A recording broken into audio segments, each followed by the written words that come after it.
हाय दोस्तों, आपका स्वागत है टीच वेल के एक नए लेक्चर में। आज हम देखेंगे लेक्चर नंबर 9 का पार्ट सी। बहुत ठंड है इधर। ठीक, तो हम इससे पहले क्या देख रहे थे, हम लेक्चर नंबर 9 में अपना जो भी चल रहा था, हमारा पार्ट चल रहा है 9 का भी हमने देखा था। उसमें क्या तो क्वेरिंग देखा था। सॉरी, थोड़ा सा डिस्टर्बेंस होगा, काम चल रहा ऊपर लगता है। तो 9 के और 9 के बी में हमने क्वेरिंग ऑफ स्टोन देखा, तो उसी को आज हम कंटिन्यू करेंगे। मेथड हम देख रहे थे, मेथड में हम कौन कौन सा तो वेजिंग और डिगिंग मेथड देख चुके थे। आज हीटिंग मेथड देखेंगे। हीटिंग यानी कि गर्म करना, नाम से ही पता चल रहा होगा, गर्म करना। अब देखिए स्क्रीन पे हीटिंग मेथड का फिगर चल रहा होगा।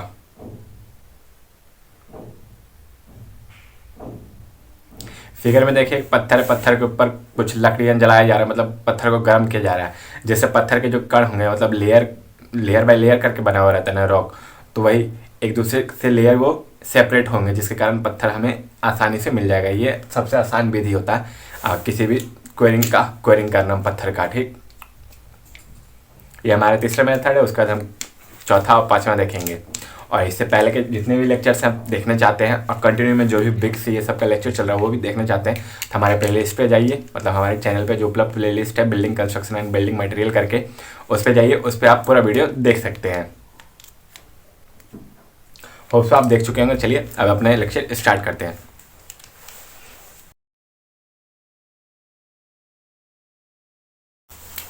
आज का हमारा टॉपिक क्या है? तो आज का हमारा टॉपिक हीटिंग है। हीटिंग यानी कि गर्म करना। Heating is most suitable for quarrying small thin, छोटा पतला एंड रेगुलर ब्लॉक यानी कि जो एक समान रहेगा, सब मतलब उसमें लगातार सब कुछ रहे। रेगुलर बोलते हैं ना कि हम लगातार है, तो वैसे एक समान रहेगा जिस पत्थर में, उसको block of stone from rock से जो भी मतलब आता है हमारा छोटा पत्थर या रेगुलर एक समान रूप से जो भी निकलता है हमारा, उन ब्लॉक्स को मतलब अलग करना रॉक से। किससे? हीटिंग के द्वारा वो आसानी से होता है। हीटिंग उसके लिए सुटेबल होता है। सच एज ग्रेनाइट के देखिए, मान के चले ग्रेनाइट तो हमारे पास ऐसे छोटा आता है ना पत्थर, वहाँ से इतना बड़ा स्लैब निकलता है। ठीक, तो ये पहाड़ के ऊपर मतलब जब इतना बड़ा हो गए पत्थर, तो इसके ऊपर ही हम आग लगा देंगे। क्या लगा देंगे? आग, फायर, जिसके कारण ये अलग अलग मतलब स्प्लिट हो जाएगा। ठीक, मतलब टूट जाएगा, ये अपनी जगह से टूट जाएगा, ये अलग अलग हो जाएगा। तो हम ये जो पत्थर निकलेगा ना हमारा थीन देखिए, स्मॉल रहेगा, थीन रहेगा और रेगुलर ब्लॉक रहेगा, मतलब एक समान का ही इस पे कंपोजिशन जो भी होगा ना केमिकल का, वो एक समान होगा। तो यही निकलेगा, इसी को हम बोल रहे हैं। इतना दूर हम इससे निकाल लेंगे, मतलब अलग कर लेंगे, तो उसी को बोल रहे हैं हीटिंग मेथड के द्वारा अलग किया जाता है इसको। हिप्स मतलब कि बहुत ज़्यादा मात्रा में। हिप ऑफ फ्यूल मतलब ईंधन में यहाँ पे हम मिट्टी का तेल सरसों का नहीं, सॉरी, मिट्टी का तेल मतलब कि जो भी होता है हमारा क्रासन, ये सब बोलते हैं ना, डीजल पेट्रोल, वो सब इस यहाँ पे यूज कर सकते हैं। क्योंकि हमको पत्थर आग जलाना है, आग जलाने के लिए ये सब जरूरी होता है। इस पाइल मतलब कि वहाँ गिराना होता है या रखना होता है। ठीक, इस and fire on the surface of rock surface मतलब पत्थर के सरफेस के ऊपर फायर यानी कि आग जलाते हैं। रॉक इन स्मॉल एरिया कर लीजिए इसको, स्मॉल आर नहीं, स्मॉल एरिया मतलब छोटे से एरिया में। जैसे देखिए इतना बड़ा पत्थर था, हम यहाँ पे जलाएं, तो इन दोनों का आपस का जो लेयर होगा वो धीरे धीरे मतलब एक्सपेंशन मतलब गर्म होकर आपस में जो भी उनके कण होंगे पत्थर के, वो फैलेंगे तो ये टूट जाएगा, दरार आ जाएगा, उसमें क्रैक पड़ जाएगा, तो टूट जाएगा। इस प्रकार हमको स्प्लिट होकर पत्थर मिल जाएगा हीटिंग मेथड के द्वारा। फिर टू कंसेक्यूटिव, ये देखिए जो लाइन आपको अभी हम समझा रहे थे वही सेम लाइन यहाँ लिखा हुआ है। द टू कंसेक्यूटिव लेयर मतलब दो लगातार लेयर ऑफ द कंसेक्यूटिव मतलब लगातार layer of the rock separated मतलब अलग होना, बिकॉज ऑफ क्योंकि अनइवन एक्सपेंशन मतलब कि बहुत ज़्यादा गर्म और ठंडा। कि पता है इधर वाला हल्का सा ठंडा रह जाए, इधर वाला ज़्यादा गर्म हो जाए, तो उसके कारण भी टूट सकता है। ऑफ द दो लेयर के बीच में अनइवन एक्सपेंशन मतलब फैलाव हो जाता है। तब द लोजेंट रॉक मतलब जो भी मतलब ढीला हल्का सा रहेगा, सॉफ्ट रहेगा, वो रॉक प्रोपोर्शन आर ब्रोकन, जो भी हल्का सा ढीला रहेगा इसमें, मतलब कि अब देखिए पत्थर है पूरा, तो कहीं क्या पता कहीं पे हल्का सा मॉइस्चर अब्सोर्सिव, मतलब मॉइस्चर गया हो, मॉइस्चर का कंटेंट हो, कहीं पे नहीं हो, तो जहाँ पे मॉइस्चर का कंस्टेंट रहेगा वो लूज हो जाएगा, मतलब उसका वॉल्यूम बढ़ जाएगा उस एरिया का, तो लूज रहेगा वो, तो वो पोर्सन अपने आप ही टूट जाता है, ब्रोकन इनटू पीसेस, वो टुकड़ों में टूट जाता है ऑफ डिजायर, जिस साइज में हमको चाहिए था, मतलब लगभग, and are removed with the help of pickaxe, मतलब कुल्हाड़ी के सहारे से, एंड क्रोबार जो आपको मैंने दिखाया था, इससे पिछले लेक्चर में मैंने शायद आपको दिखाया भी था, जो इस प्रकार का जो था, यहाँ से ऐसे निकला हुआ रहता था, फिर आके यहाँ पे बना हुआ रहता था, ऐसा ही था क्रोबार जो मैंने आपको दिखाया था। तो उनकी मदद से हम इसको पत्थर को अलग कर लेते हैं और हीटिंग मेथड में यूज़ करते हैं। तब स्टोन ब्लॉक्स, जो भी पत्थर का टुकड़ा रहेगा, so obtained are very suitable for coarse rubble masonry. Coarse rubble masonry यानी कि स्टोन मैसनरी जो भी रहता है ना, उसका उसमें जब हम बड़े बड़े पत्थरों का उपयोग करने लगते हैं तो उसको कोर्स रूबल मैसनरी कहते हैं। देखिए आपके स्क्रीन पर कोर्स रूबल मैसनरी का मतलब रूबल मैसनरी चल रहा होगा, कोर्स पत्थर का, मतलब बड़े बड़े पत्थरों का यूज करके इसमें हम दीवार बनाते हैं, तो उसी को कोर्स रूबल मैसनरी कहते हैं। उसके लिए जो भी हीटिंग मेथड से जो भी पत्थर निकलता है वो इसके लिए सुटेबल रहता है, हमारे हीटिंग मेथड से जो क्वेरिंग करके हम निकालते हैं। समटाइम इंटरमीडिएट, मतलब कि जो बीच का लेयर रहता है वो आर टू बी सेपरेटेड, वो अलग हो जाता है from the top and bottom layer. जैसे कि मान के चलिए यहीं पे हम आग जलाए हैं, ठीक, इसमें आग जलाए हैं, यहाँ पे हम ऐसे 3 भाग में बांट रहे हैं इसको, क्या पता बीच का लेयर ही हमारा अलग हो जाए ऊपर और नीचे वाले लेयर से, तो वही इसमें बताया जा रहा था। सम टाइम मतलब कुछ समय, intermediate layer are to be separated from the top and bottom layer, इससे अपने आप ही सेपरेटेड हो जाता है। इन सच ए केस, इस प्रकार की अवस्था में, इस प्रकार की अवस्था में द इंटरमीडिएट लेयर, जो भी मध्य लेयर रहता है, इज हीटेड, वो गर्म होता है electrically, and the expansion separates it, और इलेक्ट्रिकली मतलब कि जो भी बोलते हैं हमारे कण वो बहुत ज़्यादा तेजी से गति करने लगते हैं, जिसके कारण एक्सपेंशन ज़्यादा हो जाता है, separates it from to other to layer कर लीजिए,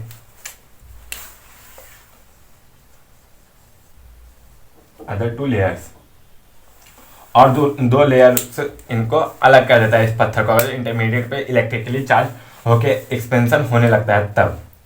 ये हमारा हीटिंग मेथड था। हीटिंग मेथड में जनरली कुछ नहीं, पत्थर के ऊपर, मतलब हम पत्थर लेते हैं जहाँ से हमको क्वेरिंग करना है, वो एरिया डिसाइड करते हैं, साइड डिसाइड करते हैं, ठीक, उसके ऊपर हम फ्यूल को मतलब स्प्रिट कर देते हैं, यानी कि छीट देते हैं, या जो जिसके द्वारा हमको आग लगाना है उसको रख के आग लगा देते हैं। उसके बाद जो भी होगा, हीट ज़्यादा बढ़ेगा, पत्थर आपको पता है हीट होने पे टूटता है, वेदरिंग इफेक्ट के कारण, हीट और कोल्ड होने पे, तो वो पत्थर कहीं पे ठंडा होगा, कहीं पे गर्म होगा, उसके कारण जब हीट होगा, मतलब वो पत्थर जब ज़्यादा मतलब ओवर हीट, मतलब जलने के कारण जब हीट होगा, तो उनके जो आपस के लेयर होंगे वो एक्सपेंशन कर जाएंगे, मतलब जो भी उनके कण होंगे वो एक दूसरे से दूर होने लग जाएंगे, तो उसके कारण क्रैक आएगा पत्थर में, और उससे हमको फिर ये यहाँ से क्वेरिंग करके मिल जाएगा पत्थर। इसमें जो भी होता है एक रेगुलर ब्लॉक होता है इसमें, और एक सच है इसमें सबसे अच्छा कि इसको माना जाता है ग्रेनाइट का, इससे क्वेरिंग किया जाता है सबसे अच्छा रूप से। और इसमें जो भी मतलब हमको मिलता है पत्थर वो सुटेबल होता है किसके लिए, तो कोर्स रूबल मैसनरी के लिए वो सुटेबल होता है, इसको क्रोबार पिकेक्स से हटाया जाता है जनरली, ठीक। तो यही हमारा हीटिंग मेथड था। इसका फिगर हमने आपको दिखा भी दिया था, आप फिगर देखिए, दोबारा देखिए, तब फिगर देख के इसको नोट डाउन कीजिएगा। तब तक हम इसका अगला लेके आते हैं।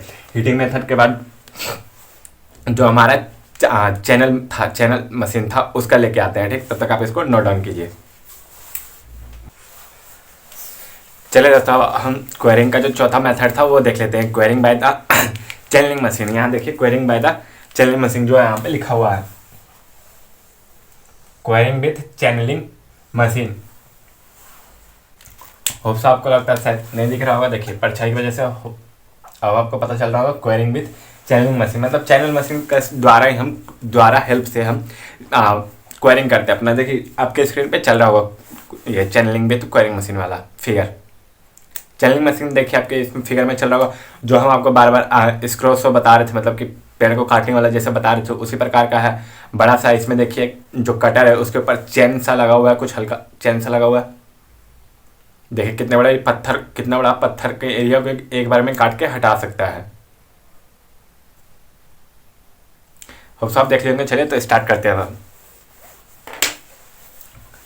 क्या तो इन दिस मेथड, इस प्रकार के मेथड में द चैनलिंग मशीन जो भी होता है, चैनलिंग मतलब होता है कि गड्ढा करना, ठीक। तो चैनलिंग मशीन ड्राइवन का मतलब होता है कि चलाना, मतलब उस प्रकार से चलता है वो, ठीक। बाय स्टीम मतलब भाप, स्टीम मतलब भाप। कंप्रेस्ड एयर यानी कि जो प्रेशर में हम डालते हैं ना, कंप्रेस मतलब प्रेस करके उसको डालते हैं। इलेक्ट्रिकली यानी कि वही बिजली के द्वारा, electricity. Are use to make vertical और ऑब्लिक, वर्टिकल यानी कि ऐसे सीधा, ऑब्लिक यानी कि हल्का सा तिरछा रूप में, ठीक। ऐसा, ऑब्लिक यानी कि ऐसा, वर्टिकल यानी कि सीधा, ठीक। ग्रुप्स मतलब गड्ढा, वही।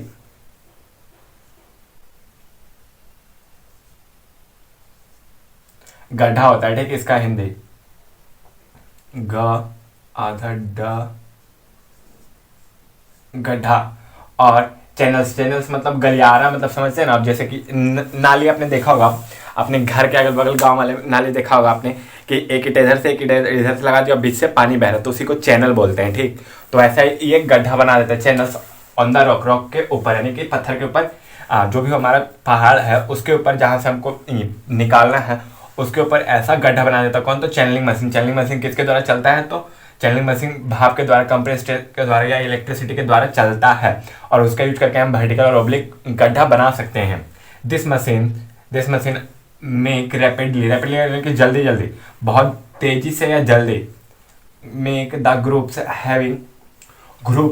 हैविंग द लेंथ, जिसका लंबाई कितना होता है? अबाउट 24 मीटर, यानी समझ रहे हैं कितना बड़ा हो सकता है, 24 मीटर जितना, यानी कि बहुत बड़ा एरिया में 24 मीटर लंबाई ये गड्ढा कर सकता है, ठीक। Width about 50 mm to 75 mm, यानी कि यहाँ पे शायद मीटर ही होगा, 50 मीटर तक चौड़ा नहीं, 50 मीटर चौड़ा नहीं हो सकता, चौड़ा क्योंकि इतना ही था वो। आप देखिए स्क्रीन पे जो आपको दिख रहा था फिगर, उसमें आपने नोटिस किया होगा कि ब्लेड लगभग पतला था, लेकिन लंबा बहुत था वो, और गड्ढा नीचे बहुत जा सकता था वो।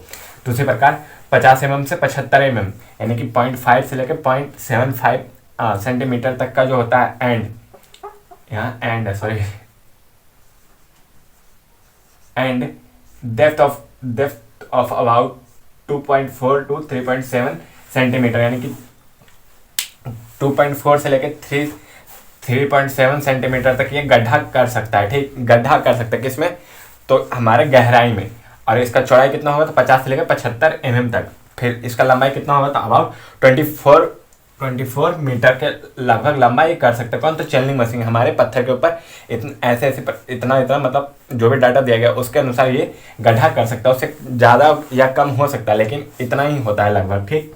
इसलिए यहाँ पे देखिए लंबाई उसका लगभग फिक्स होता है, मगर इसका थिकनेस फिक्स नहीं होता, और उसका जो डेप्थ है वो फिक्स नहीं होता है। इसलिए इतना से इतना बताया गया है कि 2.4 से लेकर 3.7 तक या 50 mm से लेकर 75 mm तक वो कर सकता है। This process consist of flowing step, मतलब कि जो भी चैनलिंग मशीन के द्वारा हम गड्ढा करते हैं तो वो जो प्रोसेस होता है वो निम्नलिखित स्टेप को फॉलो करता है। पहला स्टेप क्या हो गया इसमें? तो यहाँ ऐसे लिखते चलिएगा, नहीं तो यहाँ पे first, second, third, fourth step में ये सब आ जाएगा। The channels are cut around the stone, around मतलब चारों तरफ, चैनल्स मतलब कि वही लंबा जो गलियारे बनाता है नाली जैसा, वो पत्थर के चारों तरफ काट जाता है। स्टोन ब्लॉक जहां से हमको मतलब पत्थर चाहिए होता है, विच आर रिमूव्ड, जहां से जो कि रिमूव करना होता है, फ्रॉम द रॉक मास, मतलब कि जो भी पहाड़ से हमको, जहां से हमको पहाड़ से पत्थर को अलग करना होता है, उसके चारों तरफ हम चैनल मशीन का यूज करते हुए राउंड मतलब चारों तरफ चैनल मशीन का यूज करते हुए चैनल बनाते हैं। चैनल यानी कि वही नाली जैसा बना देते हैं। फिर उसमें क्या है? तो the horizontal hole are drilled, उसका क्या? तो हॉरिजॉन्टल होल को हम ड्रिल करते हैं, ड्रिल के मशीन से हॉरिजॉन्टल होल करते हैं। फिर विनिथ मतलब नीचे होता है,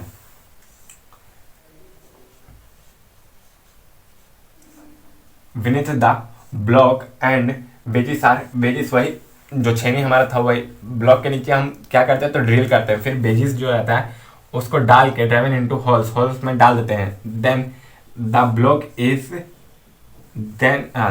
इज देन ब्रोकन, तब वो जो भी ब्लॉक होता है यानी पत्थर होता है वो हमारा टूट के अलग हो जाता है, लूज फ्रॉम इट्स बेड, मतलब कि वो भी जो पहाड़ की सतह जिस सतह से जुड़ा हुआ था वहां से वो हट जाता है और हमको यहाँ से स्टोन प्राप्त हो जाता है।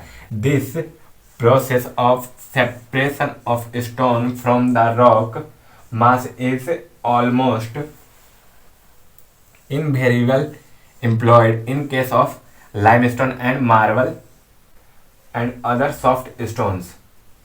मतलब कि जो ये कहना चाह रहा है कि इस प्रकार का जो प्रोसेस होता है सेपरेशन का स्टोन का रॉक से हटाने का, मतलब रॉक से पत्थर को तोड़ने का जो भी प्रोसेस होता है उसमें ऑलमोस्ट इनवेरिएबल एम्प्लॉयड, मतलब कि वेरिएबल मतलब क्या होता है हम लोग जानते हैं कि अलग अलग, ठीक। इनवेरिएबल मतलब कि अलग नहीं, वो लगातार काम करते हैं इसमें, ठीक। Employed in case of limestone, limestone यानी कि इसका वॉल्यूम ज़्यादा होता है, ये सॉफ्ट स्टोन होता है, ठीक। मार्बल ये सब स्टोन है तो इसमें लगातार काम कर लेते हैं मजदूर, ठीक। It is possible to separated very large blocks, मतलब इसमें पॉसिबल होता है कि बहुत बड़ा बड़ा ब्लॉक हम तोड़ सके स्टोन का फ्रॉम द रॉक्स, पहाड़ से हम लोग इसमें बहुत बड़ा बड़ा ब्लॉक तोड़ सकते हैं। किसकी सहायता से? चैनलिंग मशीन की सहायता से, by the application of this method, इस मेथड के एप्लीकेशन यानी कि इसको लागू करके हम बहुत पहाड़ से हम बहुत बड़े बड़े पत्थरों को तोड़ सकते हैं, ठीक। यानी कि बहुत बड़े लार्ज साइज में पत्थरों को हम तोड़ सकते हैं, फिर उसको हम अपने प्रोसेसिंग के द्वारा, ड्रेसिंग के द्वारा छोटा कर सकते हैं। ड्रेसिंग जो आप देख चुके होंगे, शायद 2 वीडियो उसका भी अपलोड हो चुका है, वो आप देख लिए होंगे। हमने जो अपलोड किया है उसका देखिए आप, इसका मतलब नेक्स्ट हम लोग ब्रेक स्टार्ट करेंगे। चैनलिंग मशीन में देखिए कुछ है तो चैनलिंग मशीन एक मतलब जो फिगर आप देखिए आपके स्क्रीन पे जो फिगर चल रहा है उसी मशीन को देखिए, उसके बाद समझाते हैं। मशीन में देख रहे होंगे कि आप एक ब्लेड निकला हुआ है, ठीक। ब्लेड जो रहता है उसके ऊपर देखिए चैन जैसा कुछ लगा हुआ रहेगा, वही चैन हमारा गड्ढा करने के काम में आता है, ठीक। तो वो चैन किससे सहायता से? तो भाप की सहायता से, स्टीम इंजन जो बोलते हैं हम लोग, भाप की सहायता से चल सकता है, या कंप्रेस्ड एयर की सहायता से, या इलेक्ट्रिसिटी की सहायता से चल सकता है। ये चैनल जो होता है हमारा, ये चैनल मतलब चैनलिंग मशीन जो हमारे चैनल बनाएगा वो कितना लंबा हो सकता है? तो 24 मीटर तक लंबा हो सकता है। गड्ढा कितना करेगा वो? तो 2.4 से लेके 3.7 तक वो हाइट रहेगा, उसका डेप्थ रहेगा उतना होगा, और उसका थिकनेस लगभग 50 से 75 mm तक जाएगा। पहले हम जहाँ पे हम लोगों को काटना होता है वहाँ मार्किंग करते हैं, फिर चारों तरफ से चैनल बना देते हैं, यानी कि इसकी मदद से चारों तरफ से चैनल बना देते हैं। फिर उसके नीचे पहाड़ के जस्ट थोड़ा सा नीचे, मतलब जहाँ तक गया होगा, मान के चलिए हम चैनल किए हैं तो इतना दूर तक यहाँ पे चैनल गया हुआ, पहाड़ यहाँ तक है, तो यहाँ पे हम लोग छेनी हथौड़ा का मदद करके वेजेस मतलब ड्रिल करके यहाँ पे बिनीथ मतलब नीचे ड्रिल करके, बिनीथ जो था ना उसका मतलब नीचे होता, तो यहाँ ड्रिल करके हम लोग छेनी हथौड़ा की मदद से ठोकते हैं, ड्राइव करते हैं, तो यहाँ से ये अलग हो जाता है पहाड़। तो इसकी मदद से हम बहुत बड़े पत्थरों को आसानी से कलेक्ट कर सकते हैं, यानी कि वहाँ से तोड़ के हटा सकते हैं। ये फिगर देखिए आप, तब तक आप इसको उतारिए, हम ब्लास्टिंग मेथड थोड़ा सा इसमें बताते हैं, फिर ब्लास्टिंग मेथड के लिए एक सेपरेट वीडियो ही बना देंगे, पूरा D9 का लेक्चर नंबर 9 का D पार्ट उसी के लिए डेडिकेटेड होगा। आप इसको देखिए, तब तक उतारिए। मतलब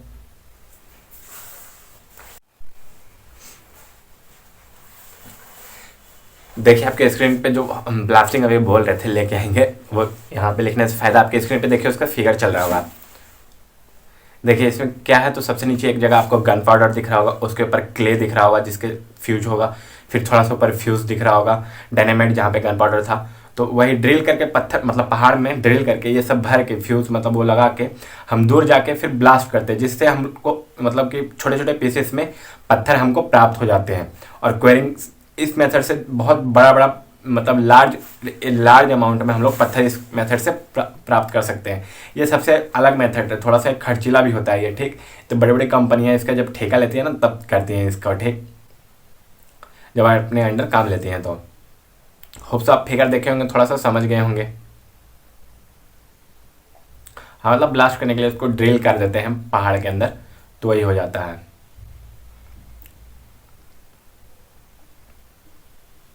चलिए दोस्तों, हम अपना ये वीडियो यहीं पे ख़त्म कर देते हैं। ऑलरेडी लगभग 20 मिनट का ये वीडियो हो चुका है। इसके बाद हम एक सेपरेट लेक्चर में लेके आएंगे क्या, तो आपका 5वां मेथड जो बचा हुआ है ब्लास्टिंग, ठीक। तब तक हमारे चैनल पे उपलब्ध जितने भी वीडियोस हैं उसको देखते रहें, साथ ही में अपने दोस्तों को शेयर करें। और हमारे प्लेलिस्ट पे मतलब ये पूरा वीडियो देखना चाहते हैं शुरुआत से लेक्चर 1 से, तो हमारे प्लेलिस्ट पे जाइए, वहाँ पे आप जाके देख सकते हैं building construction and building material का जो प्लेलिस्ट है। Thank you, keep watch teacher Bihar, और दोस्तों को जरूर शेयर कीजिएगा।